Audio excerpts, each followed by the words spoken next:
We will start from chapter 2. The purpose is to imbibe the real meaning of Bhagavad Gita. Language is secondary. A little more explanation before we begin. As most of you know or might be knowing, it was one of the greatest battles ever fought between two clans, the Kauravas and Pandavas. Historical background is there. I will not go into that.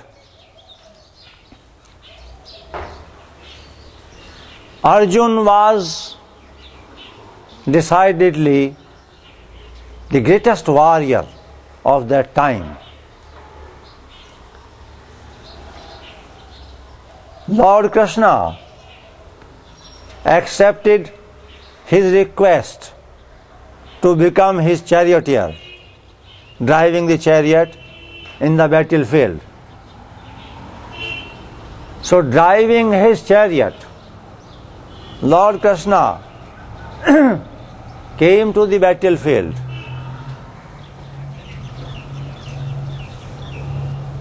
And Arjun came with all preparation for war, with all the resolution, one of the bravest men ever born. But when the chariot was placed in the middle of two opposing armies,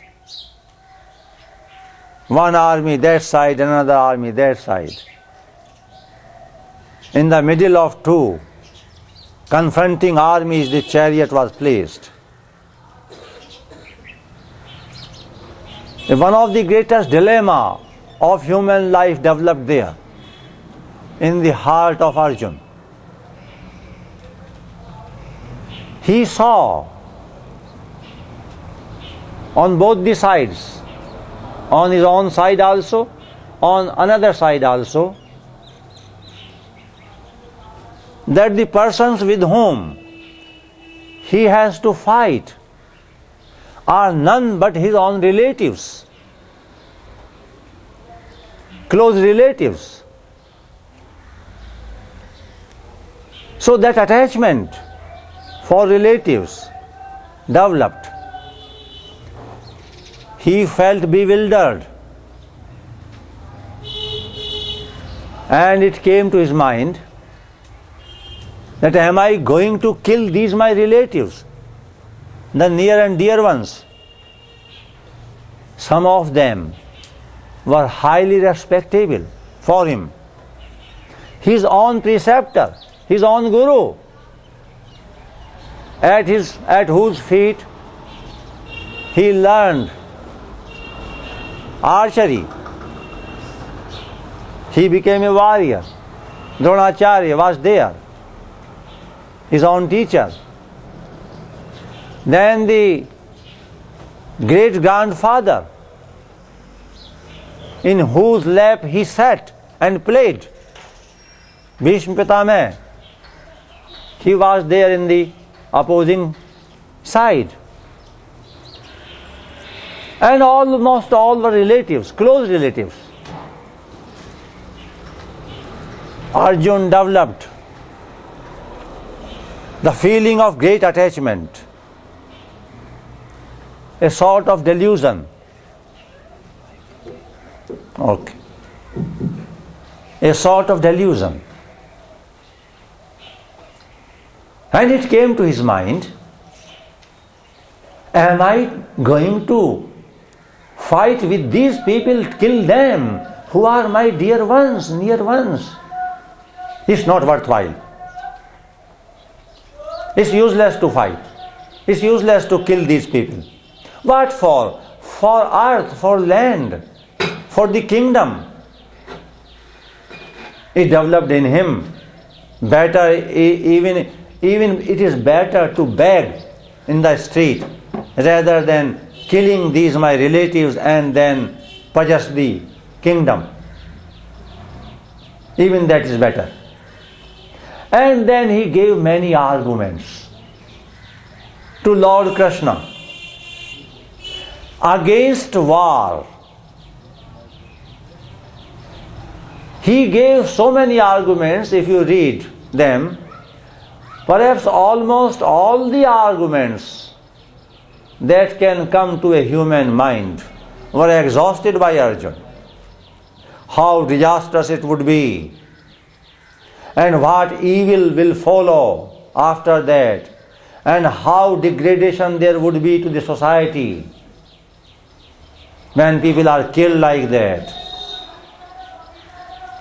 And then he said, "Oh Krishna, oh Lord, I am not going to fight. It's useless. The man, the greatest warrior, came with the resolution of a struggle, of a fight, a conclusive battle there should be. With the resolution he came, and then he gave up the arms and sat in the hinder portion of the chariot, saying, I am not going to fight.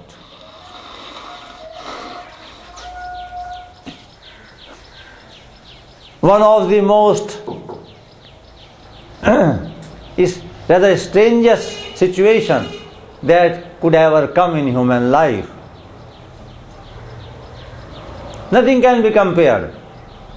For example, you come from Russia or Great Britain or Germany for satsang here, and then after reaching my house you say, it is useless to listen, I am going back. What is this? Why did you come? Even more than that,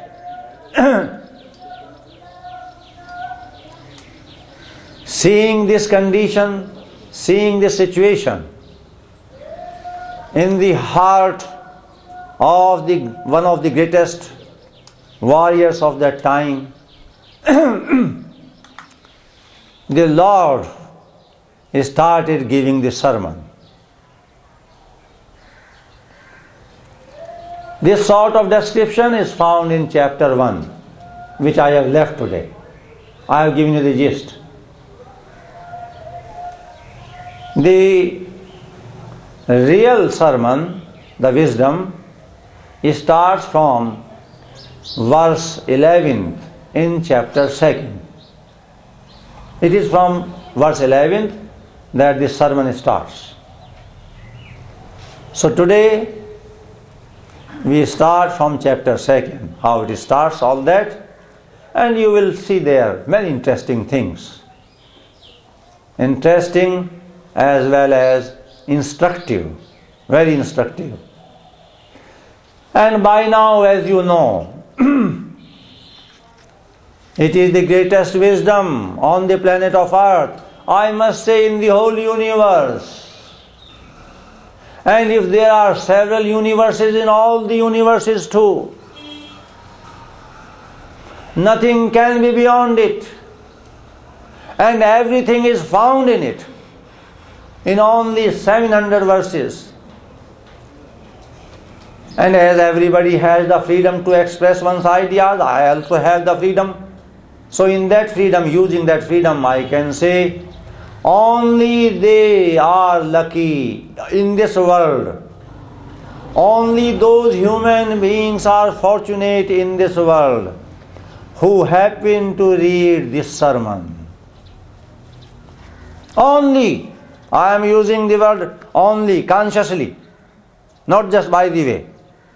Only they are the luckiest people in the whole world who happen to read it, understand it, and then finally transform their life, personal life, according to the wisdom given here. Because they get the highest. What is the highest? Liberation one may call, purification one may call, divinization.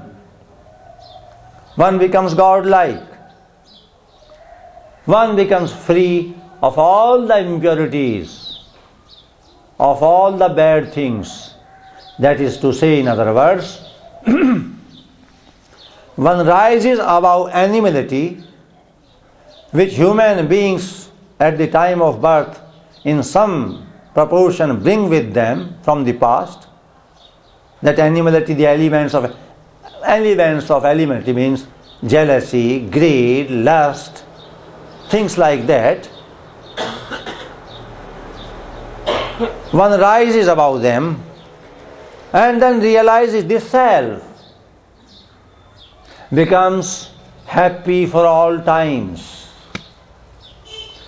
The highest thing in human life, beyond which nothing is possible, beyond which never has anything else happened, beyond which never anything beyond that will happen, can happen.